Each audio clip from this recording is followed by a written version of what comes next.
Ito ang bahay na pinapangarap ko noon. Akala ko dito kami bubuo ng masayang pamilya at magagandang alaala. Sandali, Marge. Marge, sandali. Pero habang nasusunog ito at nagbubuga ng makapal na usok, parang sumisingaw rin lahat ng madilim na sikretong tinatago nito. Nangako nga na isang buo at masayang pamilya. Pero ikaw pala mismo sisira ng pagsasama natin. Hindi mo matatakasan ang trahedya. Lahat damay. Walang kapatid gagawa nun sa sarili niya, kapatid! Lahat ng importante sa iyo at iniingatan mo ng kay tagal. Mabawasak sa isang iglap. Huwag na huwag mong kakalabanin ang kuya mo. Kung ayaw mo magka-problema tayo. For once, maging patas ka naman! Habang gumuguho ang mundo mo, doon mo makikilala kung sino ang totoo sa'yo. Tigilan mo na yung pagpapanggap mo. Alam ko na ang totoo. At sino ang sumira sa buhay mo. Huwag niyo akong idamay dyan sa ulo niyo! Ikaw ang nanggugulo.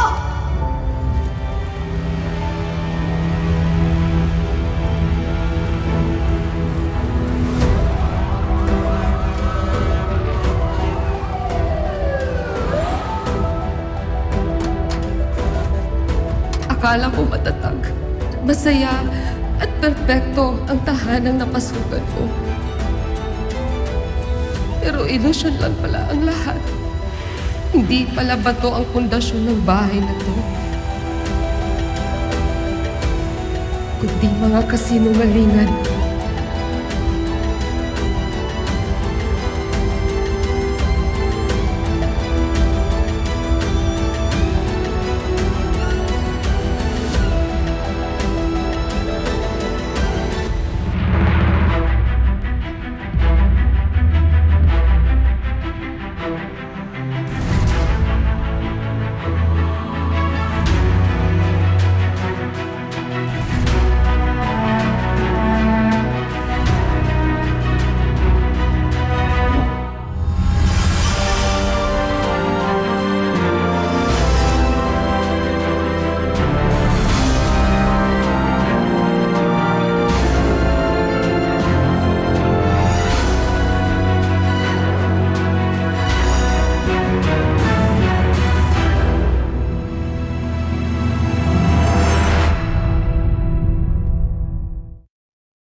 And the award for the most outstanding real estate agent goes to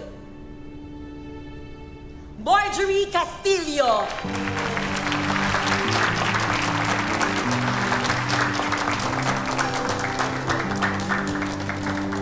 Congratulations. Salamat din sa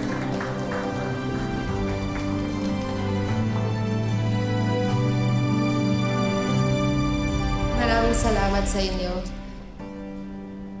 Alam nyo, naranasan ko at ng mama ko, kapatid ko na matulog sa kalsada.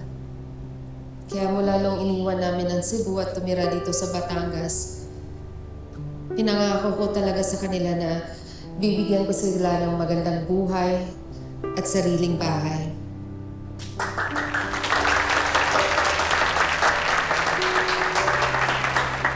Mahal na mahal ko itong trabaho ko.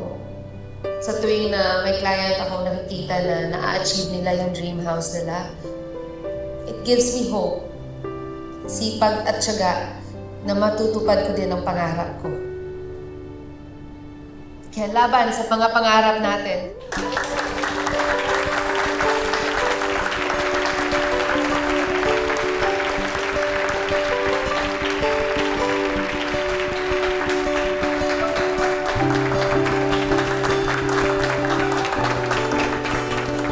That's the end of the program.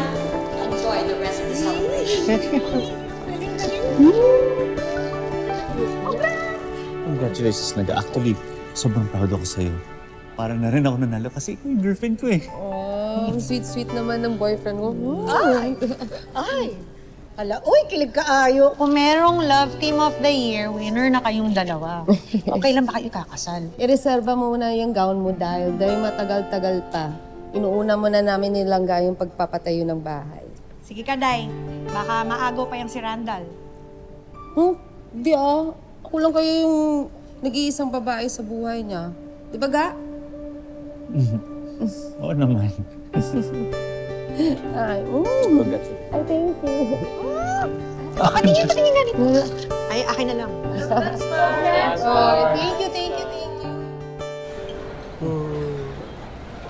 Robert, bakit di mo gamit yung headphones na bigay ko sa inyo? Yung ba nagustuhan? Ga, pasensya ka na. Hindi kasi siya komportable pag may nagbabago sa nakasanayan niya. Sayang, ganda pa naman ang tunog nun. Actually, hindi music yung gusto ni Jobert. Gusto lang niyang suotin yan para hindi niya maririnig yung ingay sa paligid. Nare-relax siya pa kapag may headphones. Ganda. Jobert, halika. Dream house natin, oh. Parang dream house natin. Nindot kaayo. Oh, gana ko ate. Gusto, Jobert Dream House. Huwag ka mag-alala, Jobert. Konting tiis na lang. Titira din tayo sa dream house natin. Ikaw, si Mama, at ako. Sama po. Siyempre, kasama si Pong. Hindi siya pwedeng maiwan. At lahat ng gusto ni Jobert na makakabuti para sa'yo, ibibigay ni ate. Kasi, igugmat ikaw. Gigugma, tika ate.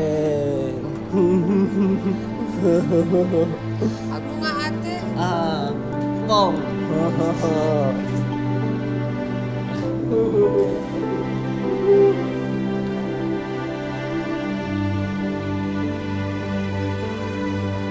Alam mo anak, swerte ka.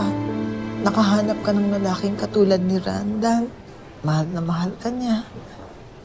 Kaya panatag ang kalooban mo na hindi ka niya sasaktan.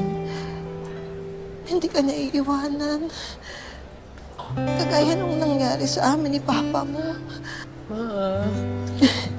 Ana, tama na yan. Huwag mo nang isipin yan. Pangako ko sa'yo, kapag nag-settle down kami ni Randall, hindi ko kayo iiwan. Hindi ko kayo pababayaan ni Jobert. Sasama kayo sa akin. Tutuparin ko yung pangarap ko na aahon tayo. Kaya natin, Ma. At hindi natin kailangan si Papa. Alam ko, Marge. Salamat.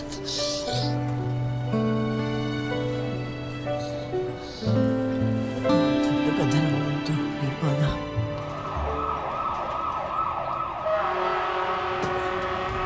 Hoy!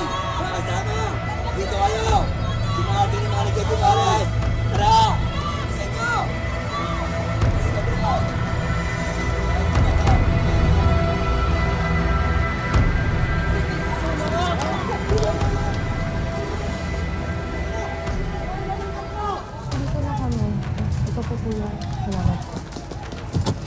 Oh, dito nga kami pinadaan sa likod eh. Sarado yung daan sa harap. O sige, magpahinga ka na lang, Ga. Bye. Ha? Teka na. Halika. Diyos ko. Ano nangyayari? Ba't sila tumatakbo? Nandidemolish na, Mars. Ha? Ano? Diyos ko. Huwag na ho kayong makulit. Kanina pa po tayo nagpapaliwanag rito. May demolition letter na ho kami. Nakikiusap po kami sa inyo na makipag-cooperate na lang ho kayo para wala na hong gulo. Sandali lang, wala kaming natanggap na demolition order. Tsaka na-ongoing yung pag-negotiate namin sa may-ari. Naiinip na ang landowner. At hindi nila nakayon sa inyong posisyon. At kung hindi kayo alis, hindi kita